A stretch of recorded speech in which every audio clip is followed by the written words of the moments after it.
तो सत्यभामा जी, पिछले एपिसोड में हमने खीरानंद सिखाया और आज क्योंकि अब जैसे घेवर के बिना कहते हैं ना वो तीज और सिंजारा अधूरा रहता है, तो इस एपिसोड में हम सीखेंगे घेवर बनाना। घेवर की रबड़ी बनाना। घेवर की रबड़ी बनाना, एग्जैक्टली। यानी कि घेवर को फ्लेवरफुल आप घर में कैसे बना सकते हैं, बिल्कुल वो जानेंगे। तो चलिए, तो ये हम एक बच्चों के लिए और बच्चों से आगे जो भी बच्चे भी खा सकते हैं और बड़ों के लिए भी, सबके लिए हम 2 तरह से घेवर बनाएंगे, घेवर की रबड़ी बनाएंगे। ठीक है, तो एक बार फिर से आप सभी को तीज और सिंजारे की बहुत बहुत शुभकामनाएं। अब हम रबड़ी बनाने की शुरुआत कर रहे हैं। पहले थोड़ा सा पतीले इसमें कढ़ाई में हम थोड़ा सा पानी डालेंगे ताकि वो दूध है जो एकदम से जले नहीं।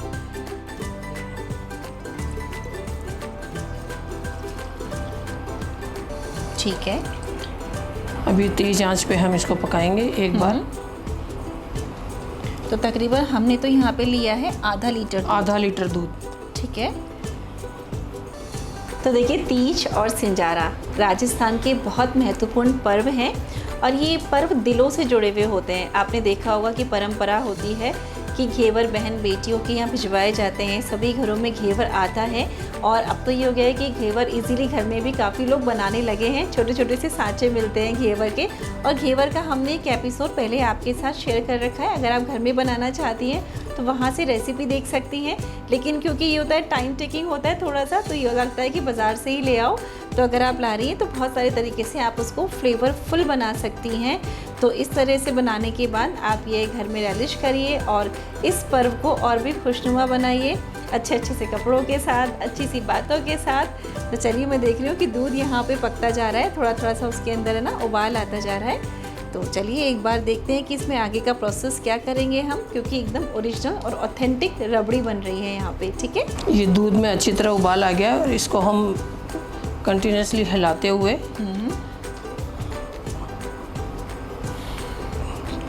यदि जल्दी करना है जब, तो आप तेज़ आंच पे इस तरह से हिलाते हुए पकाइए।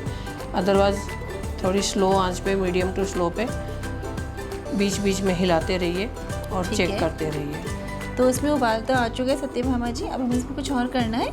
नहीं, अभी तो इसको उबाल आ रहा है, तो ये जैसे जैसे पकेगा ऐसे ही अपने आप में गाढ़ा बनता जाएगा। ठीक है ना, ये रबड़ी की फॉर्म में आ जाएगा। जब लगते हैं 10-1 मिनट तो लगते हैं। तो ये देखो कितनी गाढ़ी होती जा रही है पकते पकते। अब वर्तिका जी, इस स्टेज पे हम इसमें थोड़ा सा घी मिलाएंगे जिससे वो थोड़ी शाइनिंग में आ जाए। ठीक है,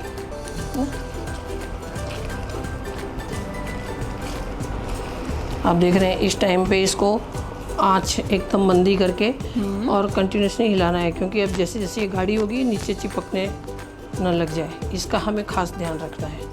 ठीक है, आप देख रहे हैं साइड में जैसे ये ऊपर आ रहा है तो घुमाने पे ये जो मतलब अब हमारी रबड़ी तैयार है। हम इसमें थोड़ा सा चॉकलेट फ्लेवर भी मिलाएंगे, तो चॉकलेट फ्लेवर के लिए हम थोड़ी अलग निकाल लेते हैं पहले। ठीक है, क्योंकि इसमें चीनी मिलाने से पहले चॉकलेट में ऑलरेडी चीनी होती है, वो मीठी चॉकलेट जो हम काम में लेते हैं।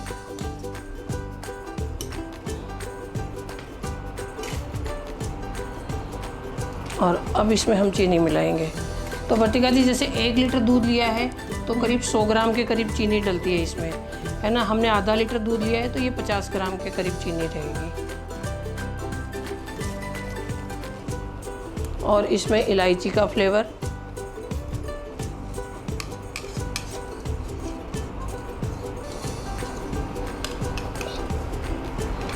थोड़ा सा केसर वाला दूध डालेंगे जिससे इसका रंग बड़ा खूबसूरत हो जाए। ये जैसे ठंडी होगी वैसे एकदम गाढ़ी हो जाएगी। ठीक है ना, क्योंकि बहुत ज़्यादा आप यहीं पे गाढ़ी कर लोगे तो ठंडी होने पे आप उसको एक तरह से वो जम सी जाएगी। तो देखिए इस तरीके से रबड़ी देखो यहाँ पे गाढ़ी होती जा रही है। हमने यहाँ पे इसमें इलायची, चीनी और केसर का यूज़ किया है। ट्रेडिशनल रबड़ी बनाई है। चीनी आप बेशक अपने हिसाब से कम कर सकती हैं, काफ़ी कोई दिक्कत नहीं है, जैसा आपको अच्छा लग रहा है आप कर लीजिएगा। और हमने यहाँ पे क्या किया, फीकी जब वो गाढ़ी हो गई थी थोड़ी, तो हमने बिना चीनी की है और बिना केसर, क्योंकि उसमें फ्लेवर आ जाएगा। और हमें एक और हम बना रहे हैं, वो हम बना रहे हैं चॉकलेट फ्लेवर। तो चॉकलेट वाले में क्या रहेगा कि ऑलरेडी मीठा रहता है, तो हमने एक पार्ट उसका अलग कर लिया है। अगर आपके दिमाग में कोई फ्रूट चल रहा हो, सपोज़ मैंगो आ रहा है अभी बहुत अच्छा इन दिनों, अगर आपको चाहिए नहीं बढ़ती कि हमें मैंगो रबड़ी वाला घेवर चाहिए, क्योंकि जब घर में आप बना रही हैं तो आप बहुत सारे इनोवेशन कर सकती हैं। तो आप अलग उसमें आप हल्का सा मैंगो का फ्लेवर हुआ, मैंगो का प्यूरी, थोड़ा सा मैंगो के पीसेस से गार्निश कर सकती हैं। कोई और फ्रूट दिमाग में आ रहा है, मतलब ये कॉन्सेप्ट है, बेस हमने आपको सिखाया। उस बेस के साथ आप बहुत सारी चीज़ें इनोवेटिव कर सकती हैं उसमें।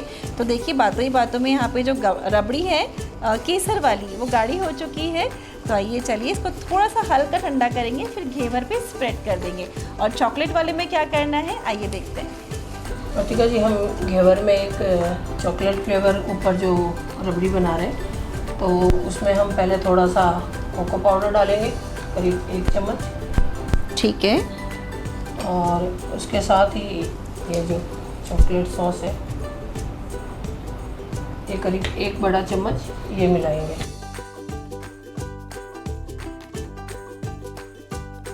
ये घेवर पर रबड़ी लगाने से पहले उसको थोड़ा सा मीठी चाशनी से हम उसको गीला कर लेते हैं। ठीक है।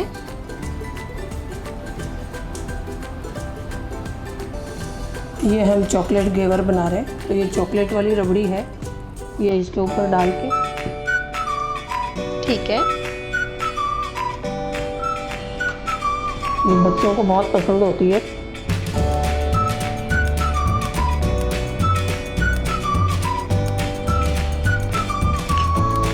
ये थोड़े से हमारे पास चॉकलेट चिप्स हैं।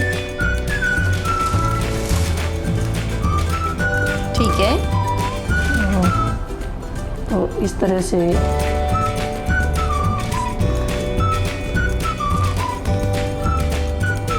अब हम ये दूसरा है जो रबड़ी वाला घेवर बना रहे हैं।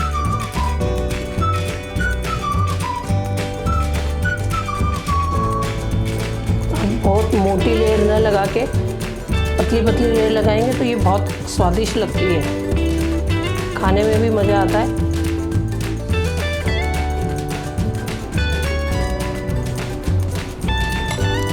ठीक है। अब हम इसके ऊपर इनको सजाएंगे थोड़ा सा। ये पतली पतली इसकी कतरन है बादाम की।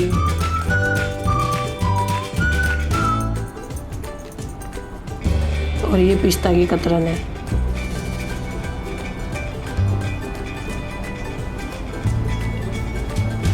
अब इसके ऊपर हम ये कटे हुए बादाम, काजू,